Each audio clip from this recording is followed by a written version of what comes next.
Eden beach দুর্দান্ত লাগলো, কিন্তু সেই সাথে ইডেন বিচের স্মৃতি আমাদের কাছে অমলিন থাকবে। কারণ হচ্ছে আমরা জাস্ট ইডেন বিচের আমাদের ড্রোন হারালাম।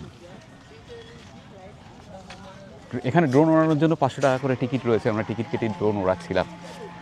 যখন ফিরে আসছিল ড্রোনটা সাগরের ওপর ছিল, সানসেট নিচ্ছিলাম, এই সিনটা নিচ্ছিলাম।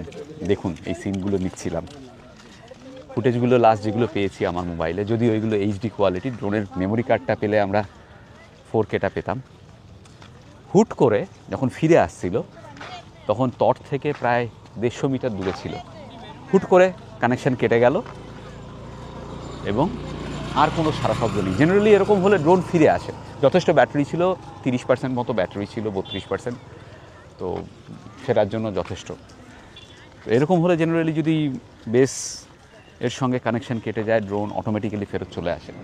কিন্তু কোনো সারা শব্দ নেই। আমার মনে হয় কোনো কারণে পুরো বন্ধ হয়ে গিয়েছে, বুঝলি তো, টেকনিক্যাল ফল্ট, এবং বন্ধ হয়ে সাগরে পড়ে গেছে। তো বঙ্গোপসাগরে বিলীন হয়ে গেল আমাদের 3 বছরের সাথী। 3 বছর আগে আমার ভাই আর সুদীপ্ত দুজনে মিলে আমাকে গিফট করেছিল এই ড্রোনটা। তারপরই ক্র্যাশ হয়েছিল একবার, তখন আমরা সারিয়েছিলাম ড্রোনটাকে। তারপর তো 3 বছর ধরে চুটিয়ে ইউজ করেছি বিভিন্ন জায়গায়, দেশে বিদেশে। প্রচুর প্রচুর দারুণ দারুণ ফুটেজ তুলেছি এই ড্রোনে। ড্রোনের মডেল ছিল Air 2S। কি আর করা যাবে,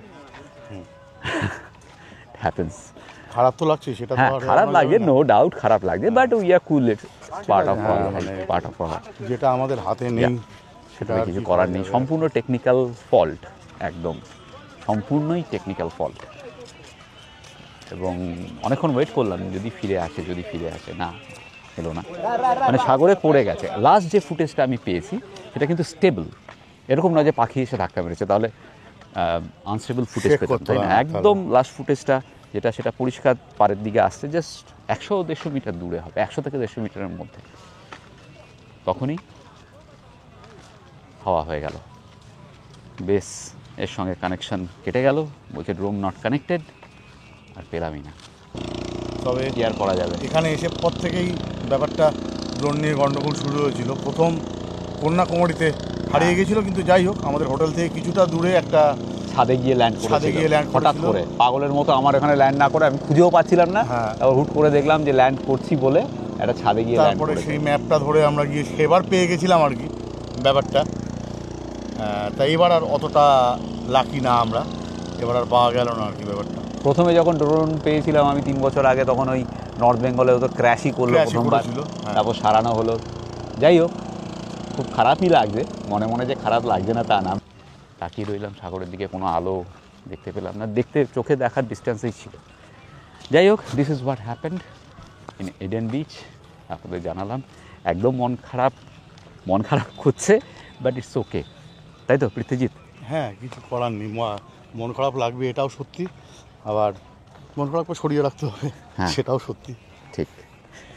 অ্যান্ড রেস্ট ইন পিস, বঙ্গোপসাগরে থাকুক।